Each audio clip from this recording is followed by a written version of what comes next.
Nagbabalik ang masaganang buhay. Ako po si Merlyson para sa ating Feature Plant of the Week.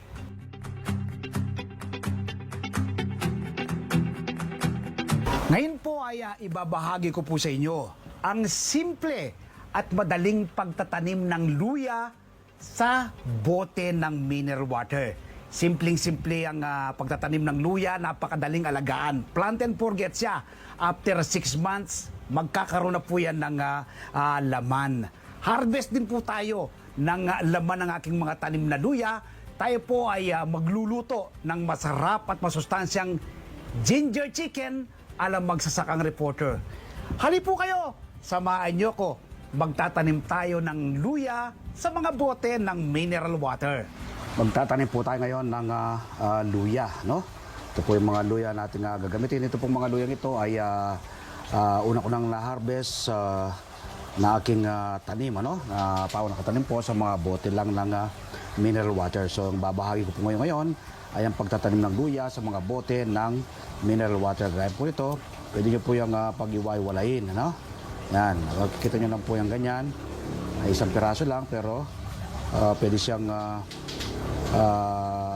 pag-iwaiwalayin siya. Yan. Makikita nyo po meron na siyang usbong, ano? Yan, madaling mabibisa pong mapatubo yan. Usbong na yan.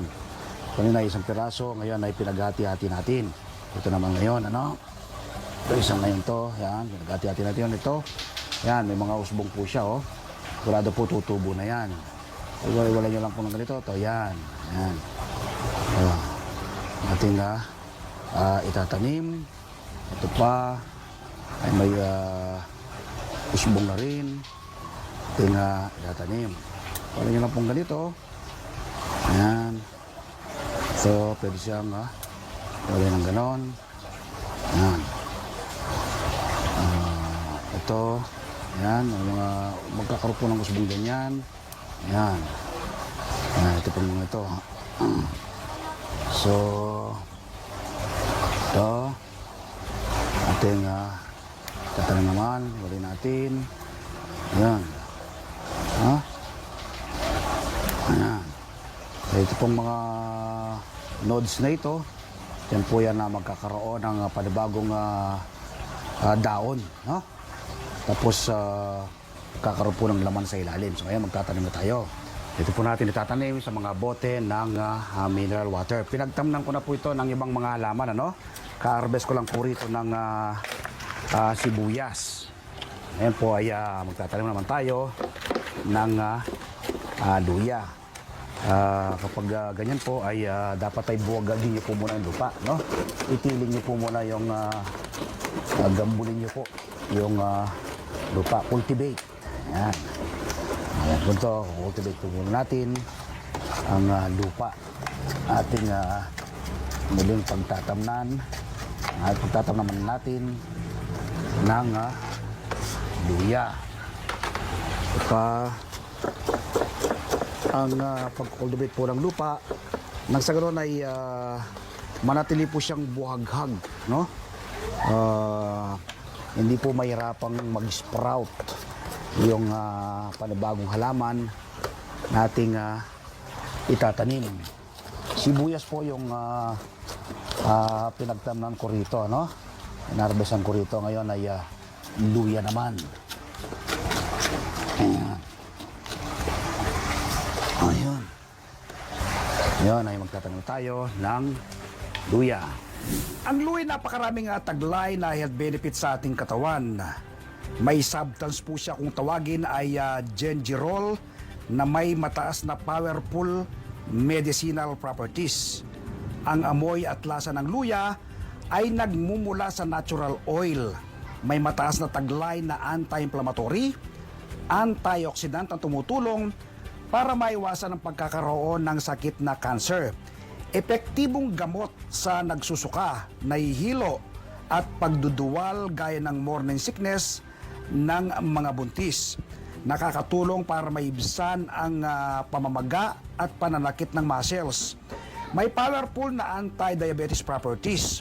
Mahusay din bilang pain relief, pinapababa ang cholesterol level sa ating katawan, maiwasan ang pagkakaroon ng Alzheimer's disease, mausay na panlaban sa infeksyon, pagalis ng sakit sa lalamunan, at pampaganda ng boses.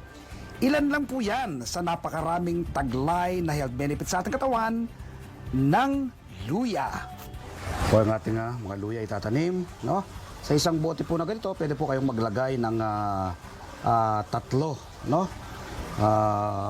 Uusbong naman po ng uusbong yan. So itong 3 mo ngayon, ating itatanim sa isang bote. Ano lang po, titinin nyo po yung nodes, no? Yung pong nodes na yan, ay yun po yung ibabaw, no? Kasi ibaw nyo lang po ng bahagyang ganito. Yan, tapos ito, makita nyo po yung nodes na yan. Yan, nodes, yun po yung ibandang ibabaw nyo. Yan. Ito, ito po natin ang kanyang nodes. Sa nodes po kasi siya maglalabas ng panibagong, ito yung nodes niya. Doon siya maglalabas ng panibagong usbong na daon, no? Tapos bahagyan nyo lang pong takpan na ganyan. Yan, ganon. Isa. Tapos po tayo ng panibagong uli ng 3, no? Ito, 3 naman. Dito naman natin na itatanim. Ito po yung mga nodes. Yan. Iyan nyo lang po ng ganito. Tapos, yan, ito po yung nodes niya, oh. Oh, ilang araw lang po yan, tutubo na yan. Ganon. Ito, pwede siyang pag-iwalayin ito, no? Ano? Dito natin siya. Ayan, dyan maglalabas ng panibagong daon. Ito naman. Ayan. Sa bahagyan niya lang pong tatakpan. Ayan. Tayo ng ibang tanim. Naman, ating itatanim ito sa kabilang side. So ito po yung nodes. Ito po yung nodes. Ang ganito. Ayan. Ito. Ito, marami ng tutubo yan. Ayan, ito naman ang ating tatamnan. Ito. Yan pong nodes ay ang ibabaw para doon po siya maglalabas ng ugat. Mapapansin po ninyo sa isang bote po, no? Naglalagay ako ng 3 piraso, no? Kapag nagkaroon naman po ng laman yan, naku, punong-puno po yan. Ang isang bote pong yan ay magiging puno ng laman. Meron na po kayong mga ilang piraso po ng ganito, no? Na nakatanim, meron po kayong mga 10 piraso. Hindi na po kayo all year round po, may supply na kayo ng luya. Hindi na po kayo bibili pa, no? Sa merkado. Kahit po tumaas ang presyo ng luya, so hindi na po kayo maapektuhan ng pagtaas ng presyo kasi nga may sarili kayong tanim. Ayan. Ang takpan ng bahagya. Ayan. So, huwag po muna ngayong ibibilad sa araw yan, ano? Inanarsary po muna sa isang lilim na lugar. Hanggang kapag nakita nyo pong may tubo na yan, naka-sprout na, nakabas na po yung kanilang kanyang daon. That's time ay pwede na po siyang paarawan. Ang luya naman po pwedeng mabubuhay kahit sa shading area, no? Kahit merong lang 3 oras sa maghapon na naarawan ay tutubo na po yan. Pwede rin naman pong direct sunlight ang luya. Hindi ko na po siya didiligan kasi po mamasa-masa na yung lupa nating pinagtamnan. Ito po nating bagong tanim na luya. 2, 4, 6, 8. So 8 bote po yan, ano? Ating pinagtamnan. Yung pong 8 boteng yan, enough na po yan. May supply na kayo sa buong taon. Hindi nyo na po mahuubos ang magiging laman yan. After 6 months, so yan na po, no? May laman na po yung ating mga tanim na luya. Kaya, laman po yan, ano? Kapag ginayaan nyo lang po yan, lalaki po ng lalaki. So ito po yung aking mga tanim na luya sa mga bote ng mineral water. Pagtanim din po kayo ng ganito, hindi na po kayo mawawalan ng supply, ano? all year round ay meron po kayong supply na luya. Napakadami pong gamit sa ating pagluluto ng luya. No? Yan, gaganda po ng ating mga tanim na luya sa mga bote po ng mineral water. Yan, sementadong kalsada, nagtanim tayo ng luya. Ganda po ng ating mga tanim na luya. 7 months old. So, ito na po yung ating mga tanim na luya, no? Gaya ng banggit ko po, plant and forget po siya. Napakaganda po nila, no? Meron lang po kayong tanim na ganito kahit dalawang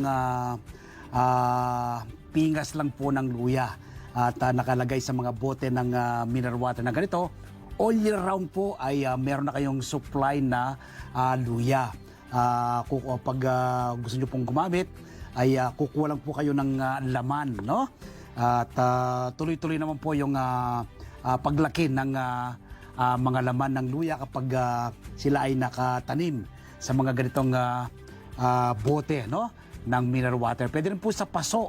Kaya kung meron po kayong enough space, mas maganda pong direkta sa lupa. So ito po ang ating mga tanim na luya. Napakarami na po nilang laman, ano?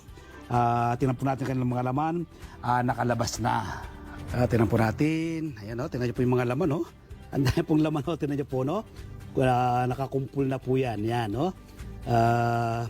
Basta gagamitin niyo po yung luya sa inyong kusina. Yan, harvest lang po kayo. Yan, tingnan po yung mga laman. Ikutan natin. Ito, yun, malalaki na yun, no? Yan, no? Tingnan niyo po ang lalaki na, oh, ng kanyang mga laman. Ayan po. Yan. So, simpleng alagaan at patubuin po ang luya. Yan, no? Sa kabilang side, ayan po. Tingnan niyo po yung kanilang mga laman. Ayan, no? Ayan, mga laman. Mga tanim nating luya sa mga bote ng mineral water. Magtanim din po kayo nito, no? Plant and forget po ang luya. Ito po ang kumpletong sangkap ng ating lulutuing masarap at masustansyang ginger chicken alam Bagsak Reporter. Siyempre po yung ating bida, chicken breast fillet. Tapos yung ating harina, ginayat na sibuyas, honey, tapos itong ating cornstarch, butter, toyo, durog na paminta, asin, at ang ating bida, ginayat na luya o ginger. Yan po ang kumpletong sangkap. So ngayon ay harvesting na po ito, ano? Dahil nakalitaw na po yung mga laman. Gaya ng banggit ko, hindi pa ganong kalakihan itong mga laman na to dahil bata pa yung ating mga tanim na luya. Ito, yan ko lang po, ano? Ano ko lang po yung kanyang lupa. Yan, ganyan naman po. Yan po yung lupa niya. Yan. Pag gusto nyo pong umarbes. Yan.